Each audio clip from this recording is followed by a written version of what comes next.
Mesdames, Messieurs, bonjour et très heureux de vous retrouver dans ce Trésor au Bénin. Voici le sommaire. Séance de reddition de comptes organisée par le conseiller communal de Boïcon, Ferdinand Yao Bokossa, face aux citoyens de la ville. L'élu communal sacrifie une fois encore la tradition, occasion de rendre compte aux populations des actions du conseil communal.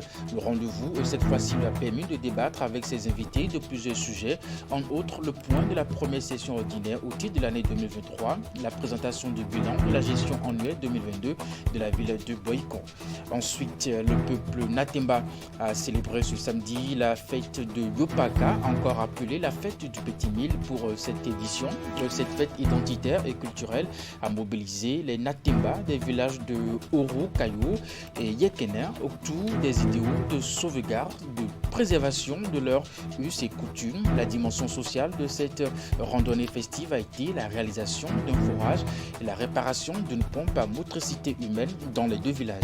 Et puis enfin, le Bénin cède son titre au Bénin Fighting Championship à la République démocratique du Congo à la 8e édition de cette compétition de MMA. Ce week-end, le champion béninois en titre a perdu face à son adversaire de la RDC. Le compte rendu des différents combats à suivre en fin d'édition. Voilà pour vous le sommaire de ce Trésor au Bénin.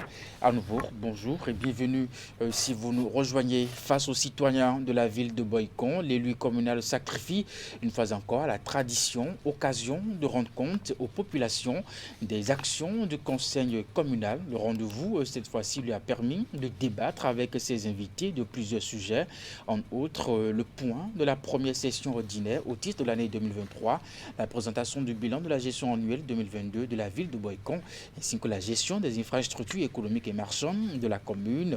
Et cette séance de reddition de comptes organisée par le conseiller communal Ferdinand Yao Bokossa est le cadre pour analyser la situation de la ville de Boïcon et de faire des propositions en vue de lui insuffler une nouvelle dynamique en ce qui concerne son développement. Compte rendu. Le rendez-vous est périodique. Il constitue un cadre d'échange entre l'élu communal et les représentants des diverses couches socio-professionnelles. Pour cette nouvelle occasion de reddition de comptes, plusieurs points étaient inscrits à l'ordre du jour. Dans un premier temps, il a été fait à l'assistance le compte rendu de la première session ordinaire du conseil communal de Boïcon au titre de l'année 2023. Nous sommes à une phase d'une séance de reddition de comptes pour pouvoir partager ce qui s'est passé à la première session ordinaire. Réunis dans l'une des salles de conférence de la gare routière de Boïcon, l'organisateur et ses invités ont débattu de bien d'autres sujets. Les échanges ont été participatifs.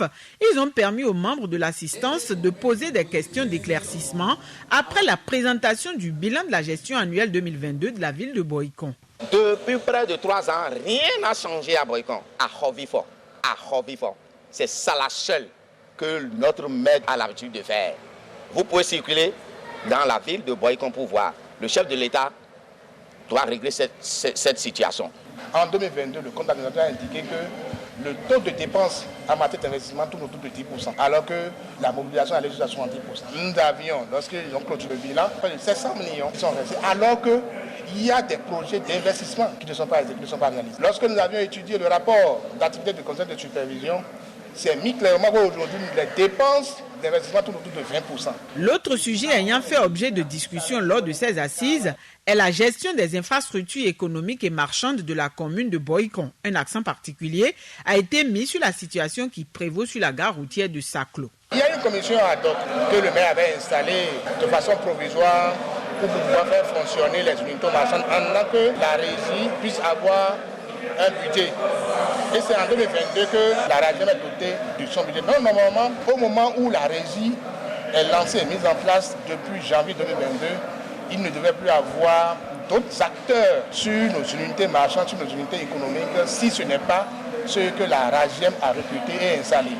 Il s'est fait que jusqu'à nos jours, aussi bien la RAGEM existe, mais il y a encore des commissions, des superviseurs, des gestionnaires installés par le maire sans aucun acte administratif, ce qui a fait que, par exemple, si nous prenons nos gars, il y a la répression, les gens n'ont plus du tout, les chauffeurs, si tu n'es pas très proche du cercle fermé, qui avec la cohésion sociale est menacée sur nos gars. Face à cet état de choses, l'autorité préfectorale a fait sortir un arrêté pour rétablir l'ordre.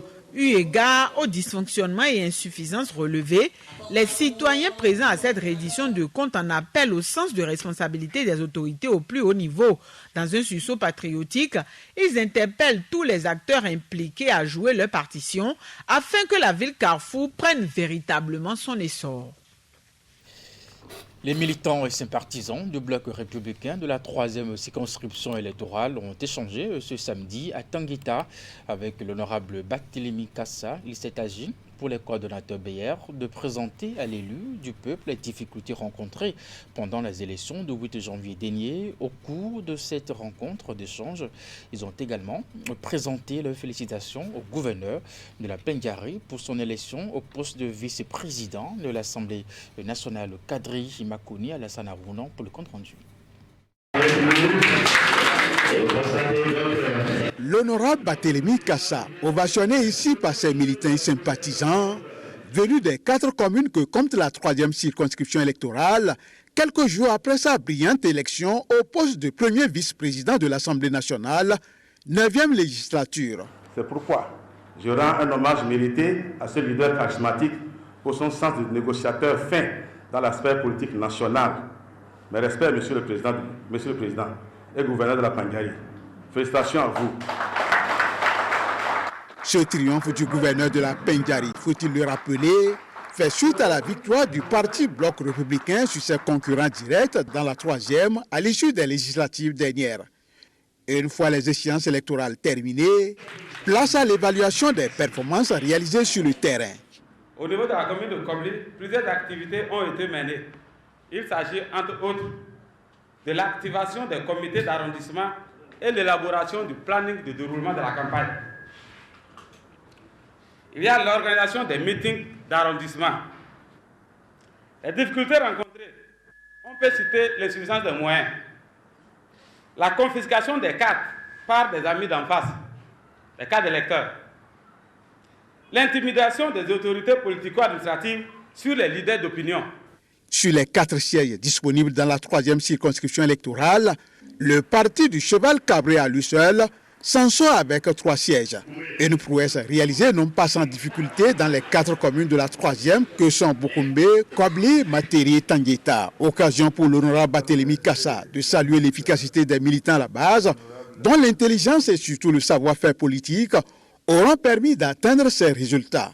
Nous n'avons que la matière grise des sachants et des gens déterminés, des gens courageux.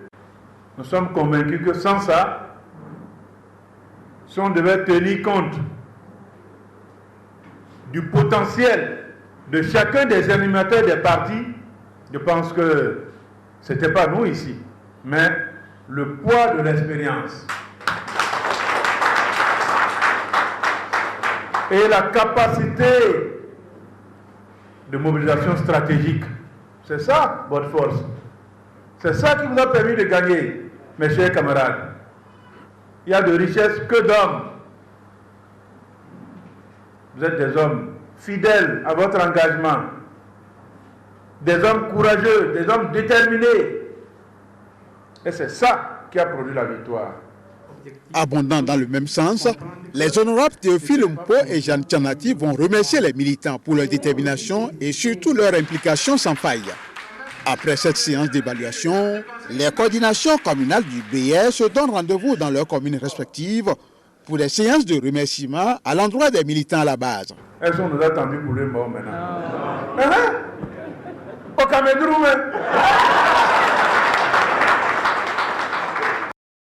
Nous restons toujours en politique. Ce vendredi dernier a marqué la fin de formation de 35 jeunes femmes de l'école politique féminine multipartite, un projet mis en œuvre depuis 2015 par le consortium Institut néerlandais pour la démocratie multipartite, l'Institut pour la gouvernance démocratique et CARE International Bénin Togo, soutenu par le Royaume des Pays-Bas. Il s'agit à travers ce projet de renforcer le leadership des femmes en politique dans les communes du Bénin.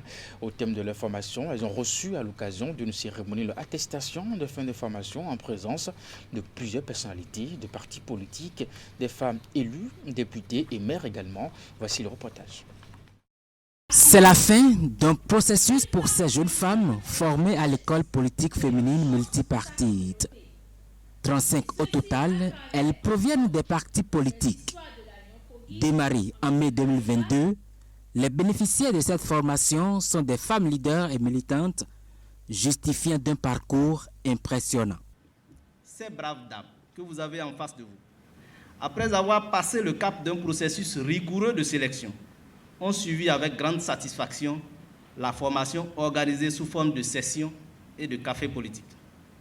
En effet, conformément au curriculum de formation, la formation de l'école politique féminine est organisée sous forme de sessions qui alternent modules de connaissances de base et d'apprentissage, modules spécifiques au leadership politique féminin, causerie, débat et partage d'expériences connus sous le nom de café politique, activités d'impact sur la communauté et parcours de leadership personnalisé. Je voudrais, en cette occasion solennelle donc, vous exhorter à poursuivre avec le même élan et à démontrer votre leadership. Sur financement de l'ambassade du Royaume des Pays-Bas, le consortium Institut néerlandais pour la démocratie multipartite, l'Institut pour la gouvernance démocratique et CARE International Bénin-Togo ont déjà formé 158 jeunes leaders, dont 60 femmes. Les bénéficiaires de cette 6e promotion sont essentiellement des femmes, une particularité sur laquelle le Royaume des Pays-Bas reste engagé. Donc, il est important d'appuyer et soutenir les femmes dans la politique. Il est important de créer une voie pour les femmes qui souhaiteraient être actives politiquement. C'est fort de cela que notre ambassade a financé le projet de renforcement du leadership des femmes en politique dans la commune du Bénin. Projet mis en œuvre par le consortium NIMD-IGD et CARE International Bénin-Togo. L'école politique féminine multipartite constitue une activité phare de ce projet. Chers participants, l'ambassade vous félicite pour ce parcours de leadership politique féminin que vous venez de faire et qui vous permet de surmonter les stéréotypes et obstacles à la participation politique des femmes. Chers récipiendaires, à la suite de mes prédécesseurs, je voudrais aussi vous féliciter d'avoir saisi cette opportunité de renforcement des capacités de l'école politique féminine multipartite. Je vous encourage à poursuivre le combat à travers la mise en œuvre de votre plan de carrière politique et de son actualisation périodique. Elles disposent à la fin de la formation des compétences et aptitudes nécessaires pour assurer une fonction d'influence au sein de leur parti politique. Les mots ne suffiront pas pour exprimer toute notre gratitude.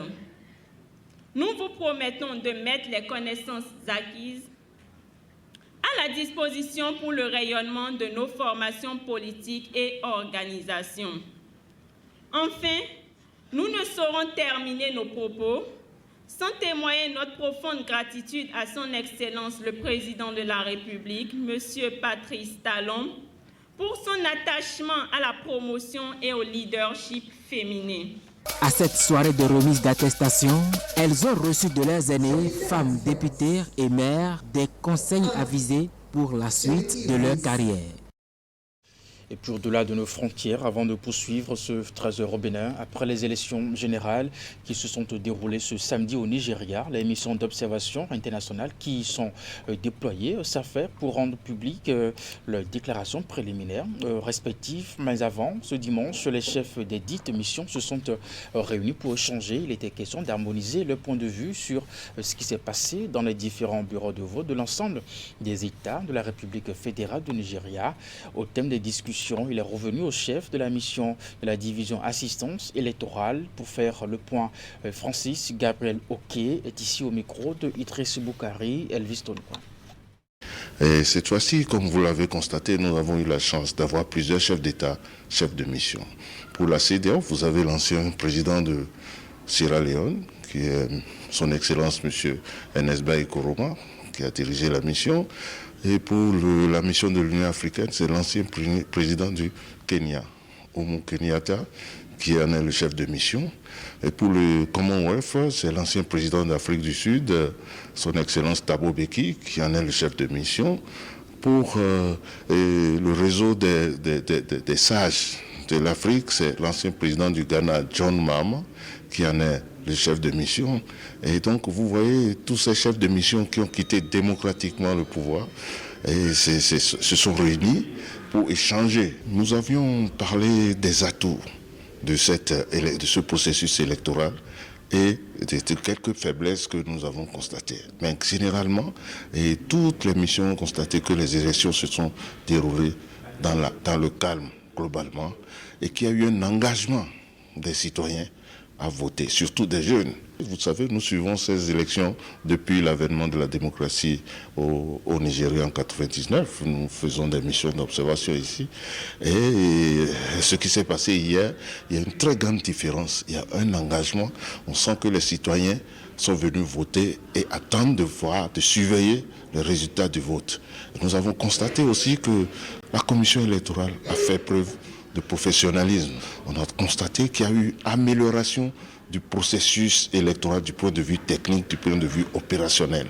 Et ça, tous les chefs de mission ont tiré chapeau à la commission électorale. Nous avons noté quelques retards de part et d'autre.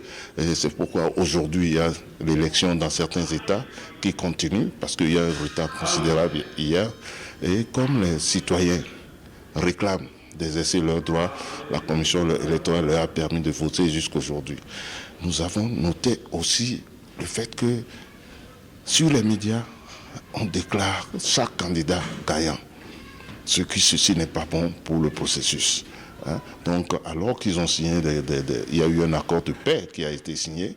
Donc, dans la diplomatie préventive que nous sommes en train d'organiser, nous allons demander aux candidats de maîtriser leurs militants pour qu'ils respectent ces signatures de l'accord de paix, afin que le Nigeria connaisse une stabilité, une sortie honorable. Parce que le Nigeria est une référence pour les autres pays. Et c'est pour ça que le réseau des commissions électorales a envoyé, a déployé tous les chefs, les présidents de commissions électorales qui ont des élections cette année. En juin, vous avez des élections en Sierra Leone. Le président de la commission électorale de Sierra Leone est ici actuellement. En octobre, vous avez des élections au Libéria. Le président de la commission électorale du Libéria est ici présentement. Et en 2024, vous avez des élections au Ghana et la présidente de la commission électorale du Ghana est ici actuellement. Donc c'est un grand événement que nous avons vécu hier et que nous continuons de vivre, et nous demandons à la commission électorale de pouvoir commencer par publier les résultats pour éviter les supputations. On revient au Bénin à présent. Après 3 mois de formation militaire commune de base, 1701 jeunes militaires, élèves agents de police et élèves gardes forestiers du centre de formation militaire de Bembereke viennent d'être renvoyés dans leurs fonctions. C'est à travers la cérémonie qui a consacré la sortie officielle, une cérémonie coprésidée par le ministre de la Défense nationale et son collègue de la Sécurité publique qui s'est déroulée en 3 étapes. La présentation au drapeau national, le port de fourragère et le défilé militaire et paramilitaire. Tout ceci devant parents, amis, ainsi que la hiérarchie militaire et policière. Compte rendu. Voici votre drapeau, symbole de liberté. C'est par cet acte symbolique de présentation au drapeau national que ces 1701 jeunes militaires, élèves agents de police et élèves gardes forestiers tournent définitivement droit à la vie civile. C'est le couronnement de 3 mois de formation militaire commune de base au centre de formation militaire de Bembereke, qui vient ainsi d'être reconnu par les ministres de la Défense et de la Sécurité, le chef d'état-major des forces armées béninoises, ainsi que l'ensemble de la hiérarchie militaire et policière. Les recrues de la classe 2022-2 ont, dans un premier temps, fait face aux exercices initiaux d'adaptation, d'aguerrissement et de renforcement musculaire qui ouvrent le cycle de la formation commune de base. Par la suite, le personnel encadrant leur a appris les fondamentaux de l'art militaire en leur dispensant des cours dans de nombreux modules. À ces modules se sont ajoutés des matières pratiques Le port de fourragère aux nouvelles recrues de la promotion 2022-2 est le deuxième temps fort de cette cérémonie. La fourragère, une marque d'honneur et de vaillance pour les actes de bravoure accomplis au nom de la patrie. La structure de ce contingent se présente ainsi qu'il suit. 1300 recrues élèves agents de police, 301 recrues militaires au sein desquelles on dénombre 156 soldats d'actifs et 145 recrutés sur titre. 100 recrues élèves gardes forestiers. Ce renfort aux forces de défense et de sécurité réjouit les responsables des différentes unités qui saluent l'engagement du gouvernement pour la sécurité des personnes et des biens. Le gouvernement est en train de faire tous les efforts qu'il faut pour assurer ou pour faire assurer à la population béninoise la sécurité des personnes et des biens. Mais je veux vous dire, je suis un humain, je ne peux jamais me satisfaire de ce que j'ai. Donc je dois toujours souhaiter que les recrutements continuent. Je ne suis pas encore totalement satisfait, mais je me contente de l'effectif qui est là. Et je remercie le gouvernement pour cet effort qui est fait. J'espère en avoir plus dans les promotions qui vont venir. Cet effectif, c'est l'occasion de le dire, est spécial. C'est la première fois dans l'histoire des eaux et forêts qu'un contingent contient autant de personnel féminin. Il y a 22 femmes sur 100. Le défilé militaire offert par ces nouvelles recrues à l'assistance a mis un terme à cette cérémonie solennelle. Nous restons dans le Nord. L'ambassadeur des États-Unis près le Bénin au contact des bénéficiaires du projet Momentum dans la commune de Kandji. Après plus d'1 an de mise en œuvre, le projet Momentum dont l'objectif est de renforcer la résilience de la santé maternelle, néonatale, infantile, la planification familiale, volontaire et la santé reproductive au milieu fragile connaît des succès à la faveur d'une visite suivie d'échanges avec les membres de l'association Mairie des Jeunes de Kandji. Les résultats enregistrés dans l'exécution de ce projet ont été exposés aux partenaires techniques et financiers. Bien entendu, la cérémonie a eu pour cadre la salle de réunion de la mairie de Kandji, et ceci en présence des bénéficiaires, des responsables communaux et des partenaires techniques et financiers du projet. Epiphan Tchabi, Socrate Dantoli. Ce projet, dont l'objectif est de renforcer les connaissances autour des services de santé maternelle et néonatale, celle reproductive et la planification familiale, est entré dans sa phase active depuis mai 2021. Après environ 2 années d'exécution, le projet Momentum, mis en œuvre par ABMS PSI et financé par l'USAID, connaît des résultats qui, dans son approche communautaire, continuent d'impacter les populations locales. Le principe de base de ce projet reste le fondement d'engagements locaux, la construction de partenariats et une synergie d'action entre les différents maillons communautaires pour une meilleure accessibilité aux produits et services de santé de qualité. Ceci passe surtout par la responsabilisation des organisations de jeunes, comme celle de l'association Mairie des Jeunes de Kandji, dont l'engagement et la disponibilité nous séduisent à plus d'anti. Excellence, Monsieur l'ambassadeur, recevez notre gratitude pour la générosité du peuple américain, manifestée au travers le soutien financier que nous recevons à travers l'USAID. C'était une occasion, une réunion pour échanger avec l'association Jeunes Mairie de Kandji. C'était très impressionnant.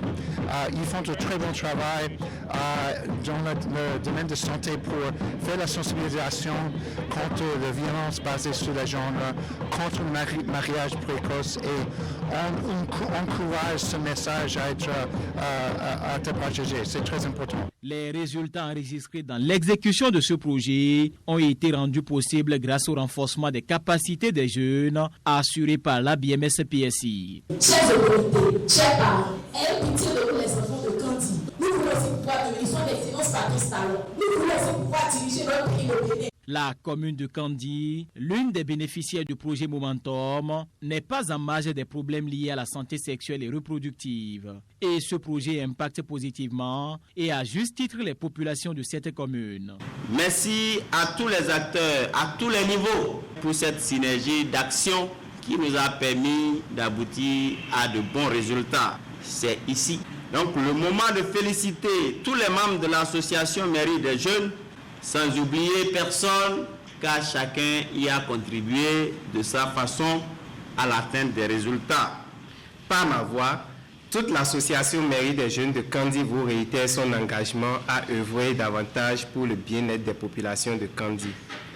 Excellence, Monsieur l'ambassadeur, chères autorités à divers niveaux, je veux vous dire ici toute notre fierté de travailler sur ce projet Momentum. Le projet Momentum est mis en œuvre dans 10 zones sanitaires de 7 départements du pays, dont notamment ceux à forte densité humaine et dans lesquels les problèmes liés à la santé sexuelle et reproductive, les mortalités infantiles et néonatales sont les plus préoccupants.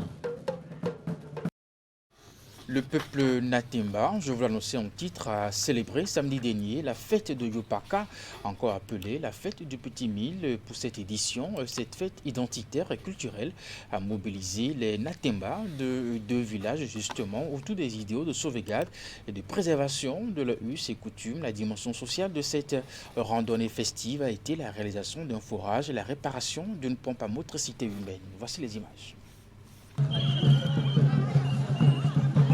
Une procession des Natemba à travers les rues de Orukayo dans la commune de Kouandé. L'instant d'un parcours riche en sons et en couleurs, et ses filles et fils de l'ère culturelle Nateni de Orukayo et Yekene rallient le cadre aménagé pour célébrer la fête de Yopaka, encore appelée la fête du Petit Mille.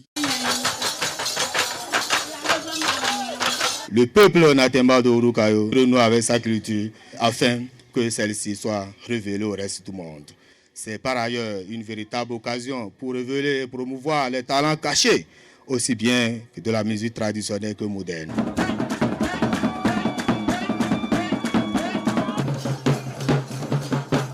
Hypnotisé par les différentes prestations au cours de cette fête identitaire et culturelle, l'autorité communale, très attachée à la culture de ses ancêtres, a esquissé les pas de danse.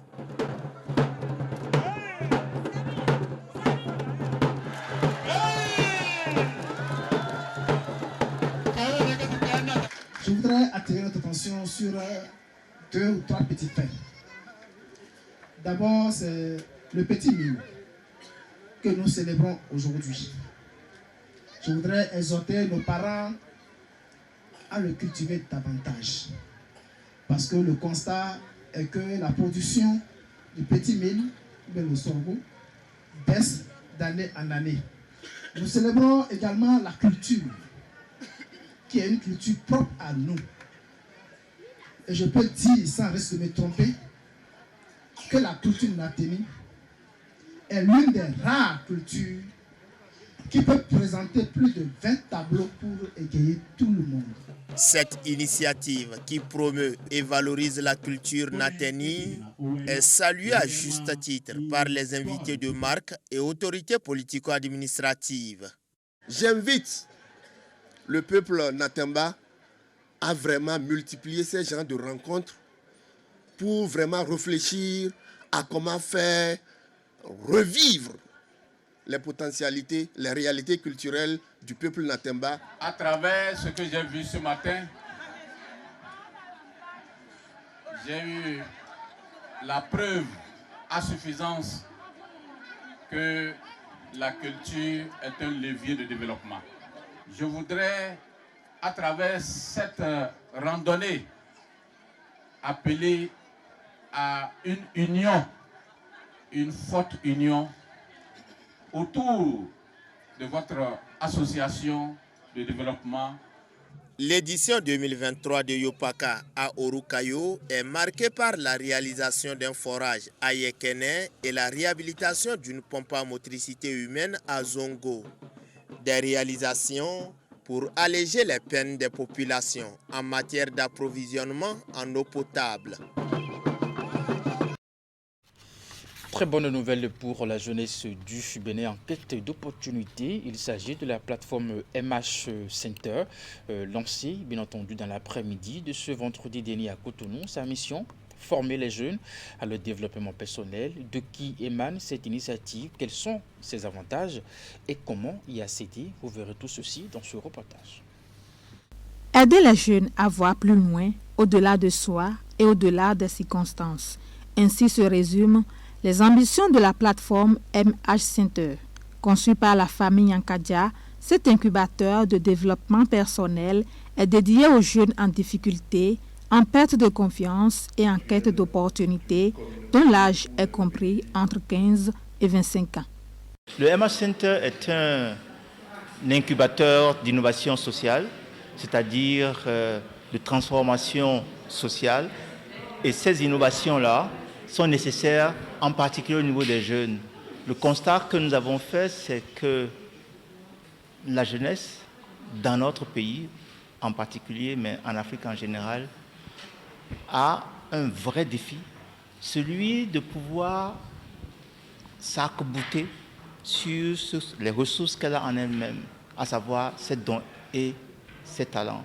Donc le rôle du MH Center, c'est d'aider les jeunes à découvrir leur raison d'être et à s'investir dessus pour devenir les entrepreneurs de leur vie et par conséquent les entrepreneurs de demain.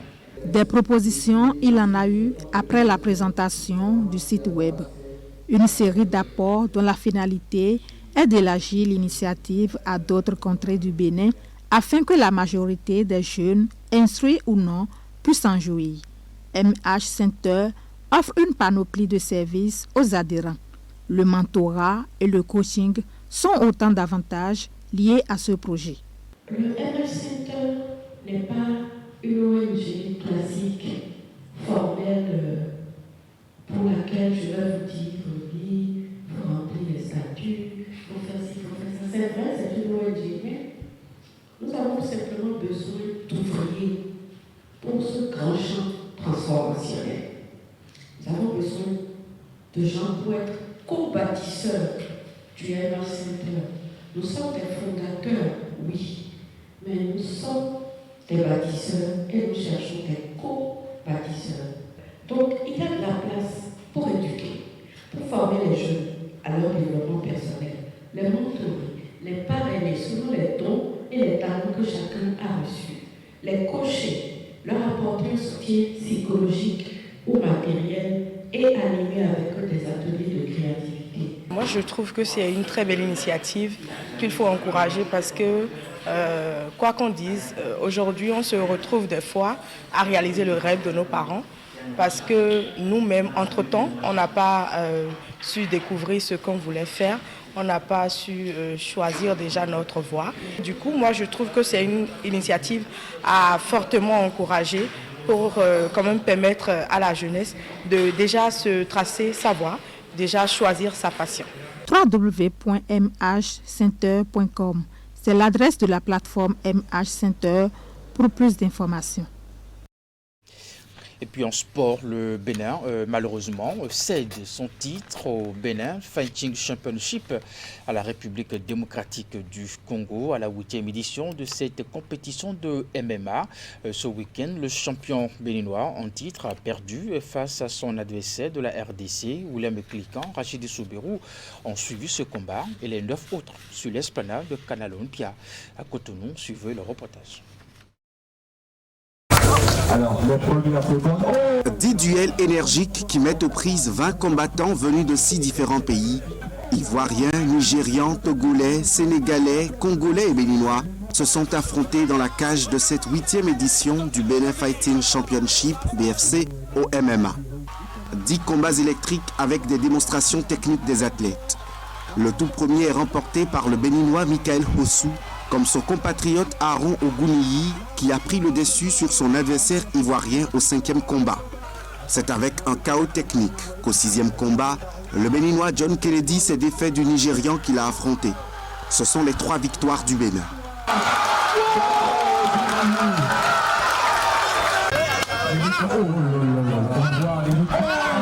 Au très attendu 10e combat mettant en jeu le titre BFC, le Béninois Ishola Olatunde n'a pu conserver sa ceinture.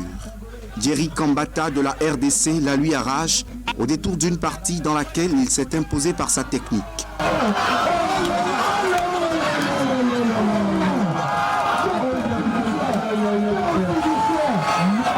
Je vous avais dit que j'allais remporter la ceinture et c'est fait, voilà.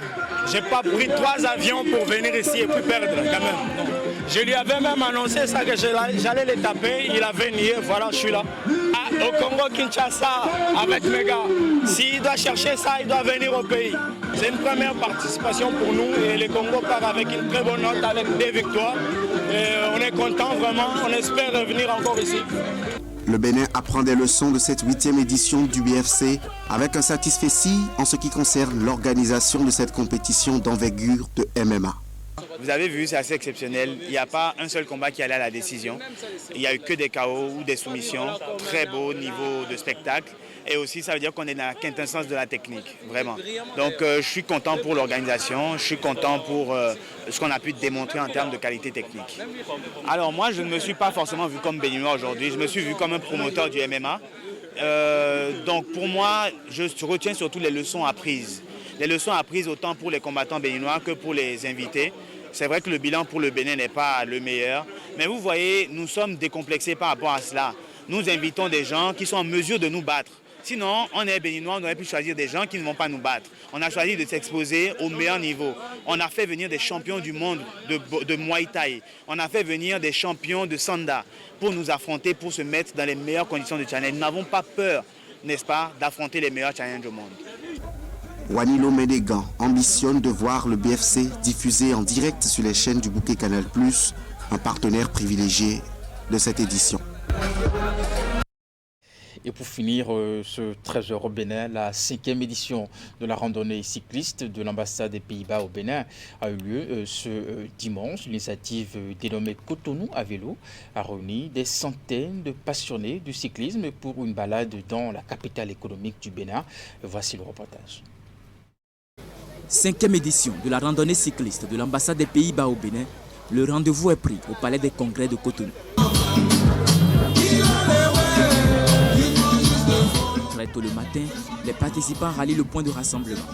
Les cadres de l'administration publique, les membres du corps diplomatique, les représentants des institutions internationales et d'autres passionnés du vélo. On est là, ce matin, prêts à faire une superbe balade Cotonou à vélo. Cotonou à vélo, 5e édition. Et puis on a vu, il y a plein de monde qui a répondu à l'appel. On est tout contents d'être ensemble. C'est bon pour la santé. Chaque année, le nombre de participants ne cesse d'accroître. Au départ, ils sont plus de 300 à s'engager pour la randonnée à vélo. 20 km sur un itinéraire qui part du palais des congrès et dévie par l'avenue Stémez, l'Étoile Rouge, Ruiho et l'aéroport international Cardinal Bernardin Gantin de Cotonou. Alors je suis très heureux, c'est une première expérience pour moi et j'ai beaucoup apprécié l'amitié, la convivialité et ça m'a permis aussi de découvrir le Cotonou parce que je suis là il y a juste quelques mois et je voudrais dire merci à l'ambassade du Royaume des Pays-Bas. Oh, je suis très impressionnée, ce fut une très belle balade, très bien organisée. Toutes nos félicitations à l'ambassade des Pays-Bas pour avoir organisé cette belle balade à vélo dans Cotonou. Ça a été un moment très convivial où nous avons pu faire de belles rencontres, mais aussi surtout nous avons pu apprécier les beaux paysages de Cotonou et bien entendu faire du sport dans la bonne humeur. Donc très contente. C'était bien, on s'est amusé, c'était relax. Ça encourage certains jeunes à découvrir la passion du vélo, à devenir des cyclistes professionnels. Pour cette année, la balade a duré environ 2 heures. Objectif atteint donc pour les initiateurs de l'ambassade des Pays-Bas au Bénin qui entendent partager à travers cette initiative leur passion pour le vélo. J'ai rencontré des gens du Venezuela, de Djibouti, du Burkina, du Mali, de l'Espagne, des États-Unis. Vraiment, beaucoup de collègues étaient là, mais aussi des passants qui tous aiment faire le vélo, aiment le partage, aiment l'amitié. Faut-il le préciser, l'initiative Cotonou à vélo est accompagnée par la Fédération béninoise du cyclisme. Eh bien, mesdames et messieurs, c'est la fin de ce 13h au Bénin. Merci de l'avoir suivi, de votre fidélité également. Dans la suite du programme, à 16h, retrouvez votre bulletin d'information, 19h30, la grande édition de la soirée. Jusque-là, portez-vous bien et à très bientôt.